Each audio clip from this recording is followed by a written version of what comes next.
Hello guys, welcome back to the channel. My name is Luba.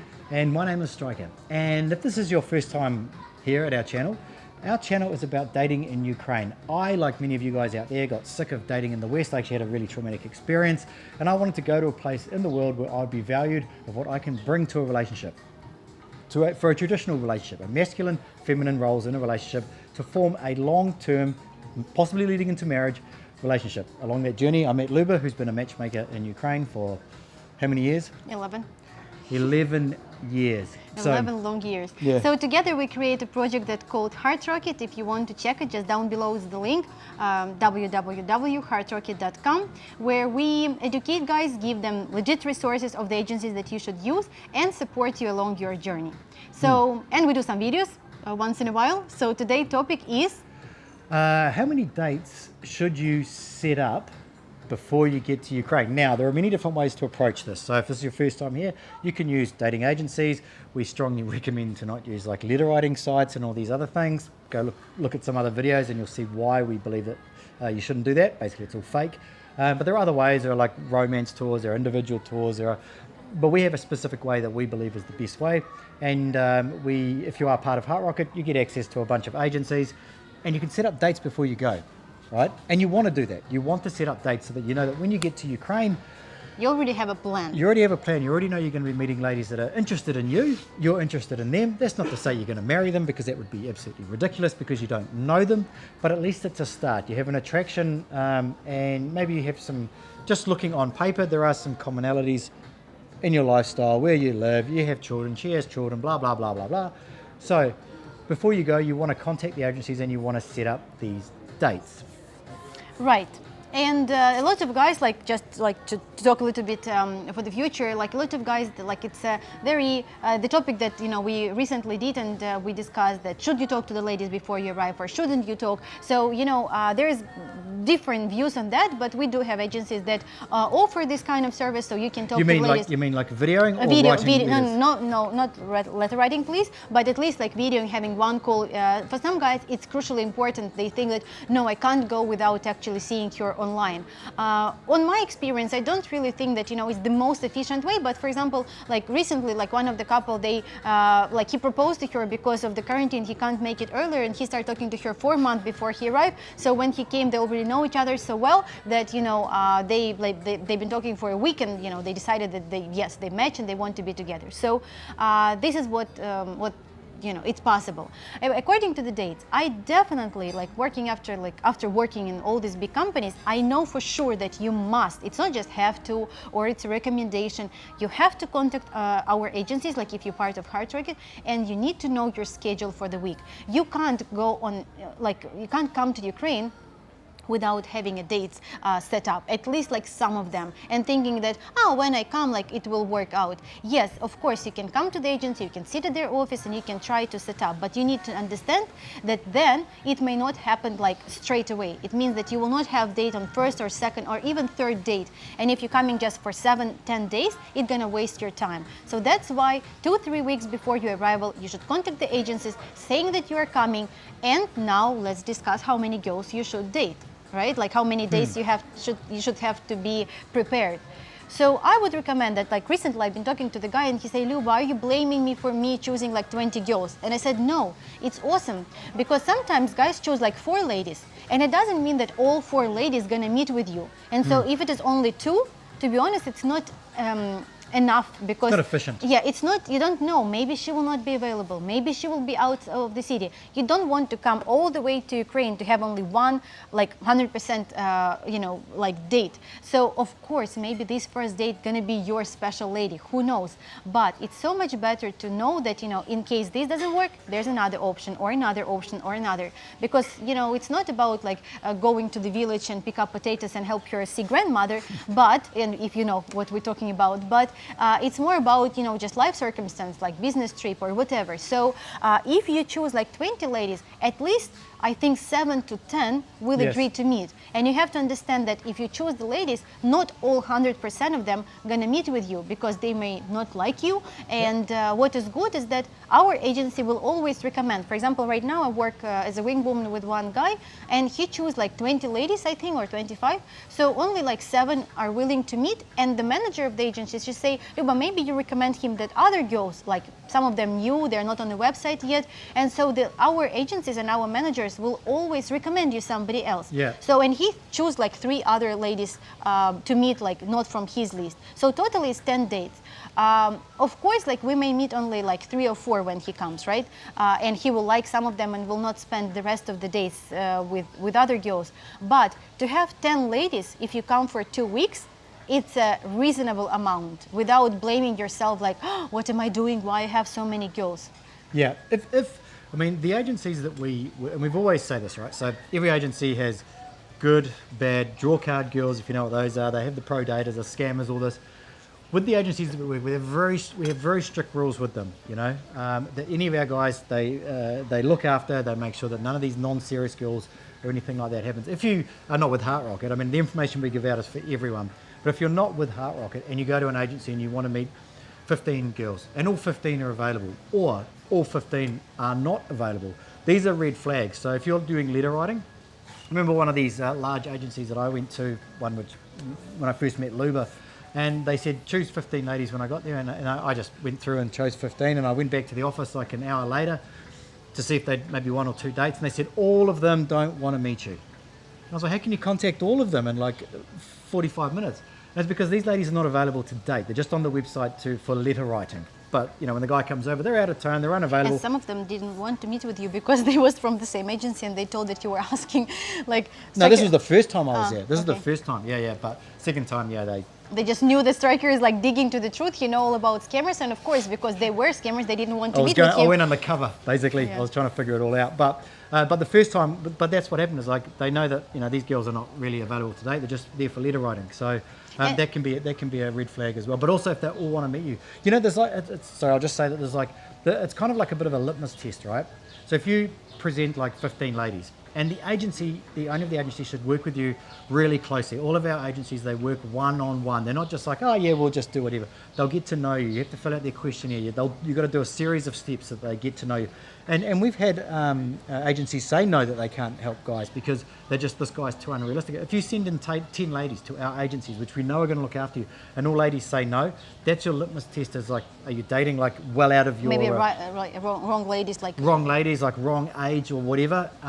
So that's your litmus test. So they'll help you with that. So I just thought I'd just say that. Yeah, but for me, it's kind of a new experience because before I was working as an actual wing woman and I was going to every agency, I was calling them about every single guy, and now I have to manage a lot of guys at the same time who are coming, and the guys who upgrade to the wing woman support, like virtual wing woman. I actually, like for me, it was a bit, like I was confident in them, and at the same time I was a little bit worried how will it work. But I so much appreciate and like I'm happy for the partners that we kept on our, website, because recently, like one of the guys, he chose the lady, and the manager messaged me and say, Luba, like I want to be honest with you, this girl used to look like that, but she gained some weight, and she doesn't look like that anymore. Unfortunately, she would not tell it to the guy who just come from the street. She would not. She will tell that to me because she understands that I will be upset with her. I may not send clients to her and etc. Yeah. So she is telling me that. Or another lady, like she just sent me a list of like ladies, and of course they have different kind of ladies, and we always say that every single agency will have models, will have the girls with the super high expectations, and like one of the girls, like the guy chose the lady, and she say, Luba, like she always asks like 1,000 hryvnias for taxi. She can leave in 15 minutes after, like if she doesn't like the guy, she can just stand up and leave. It's how she is. I mean, should they delete such kind of a girl from the database? No. I don't think so. Like maybe there is a guy, like the other guy about if whom I've been talking. If she wants a millionaire, then she can have it. Yeah, and like she's very cute. Of course, she's like super hot. She's super beautiful. But she has such an attitude that if she doesn't like the guy, she just order a coffee, look at him, and stand up and go.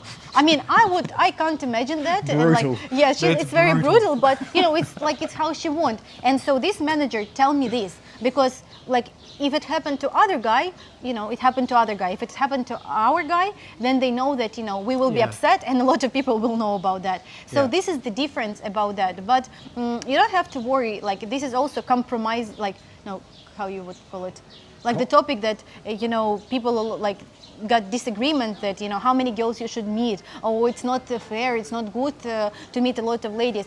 We always say that the first date is like, you know, you got some coffee and you get to know each other.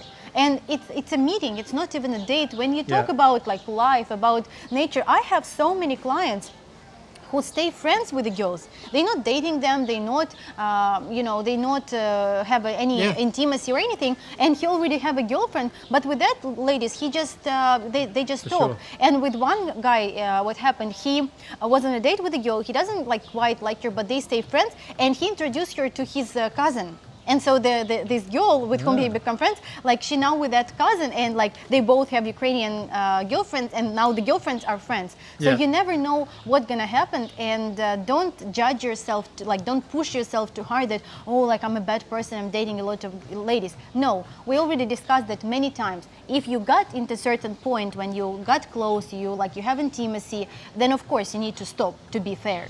But if you don't have it, if you just come to date to have a coffee and talk, then there's no obligation. Just enjoy your communication with Ukrainian lady, because every single date will give you something, meeting, I would put it this way, will teach you something. Some guys ask about politicians, some guys ask about fashion, some guys ask about, you know, what the economics, and so every single girl will give you some information. You're not gonna get this information from anywhere, not on the internet, not like you're not gonna stop like people in the street and say, would you tell me how it is? So and I'll tell a story in just 1 second, but how many dates should they? How many dates no, I think 10, around 10. Yeah, okay. So I think that you should but it try depends and look for 10.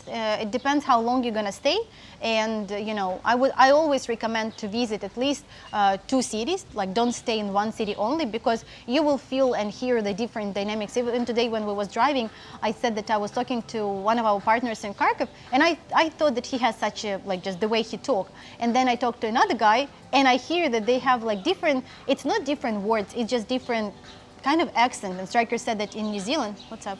No, I thought someone's tent was blowing away. Oh wow, it is. See? Yeah. It's a bit windy. Yes. So like every city will have a different taste, different, you know, atmosphere. So I definitely recommend to explore more places than just one. Okay, yeah. Keep your options open. Go on many dates. This quick story I was going to tell then is that, like, before I came over to Ukraine, when I came over the second time and I went to the company that Luba was working at, I was very, very shy about going on dates. I'd never organised dates my whole life. I'd just been in long-term relationships. Any other thing was just a random chance meeting. I was always very, very nervous for the date. And one thing that happened is that whenever I went to this company, the woman would never look like the photo. So I'll be nervous thinking, well, I'm going to have like lunch with this beautiful model. She'd turn up looking nothing like her. All of a sudden, I'll be so relaxed. I'm like, I don't even care about her. I'll be sitting there like this. Oh yeah, whatever, you know, just being myself. And then I eventually got more and more confident until I got to the point where going on a date didn't affect me anymore, and I looked forward to it. So the more dates you go on, if you are shy like I was, or a little unconfident maybe, the more you go on, the more confident you get. It's like interview. It developed, and you develop yourself as like a confident man as well. So just thought I'd throw that in there at the end. Right, and I agree. It's like interview. When I finished university and I started going to different interviews, I was like at the beginning, I was like so worried, so shocked. But every new one, I was like, I was putting my condition how I want to work.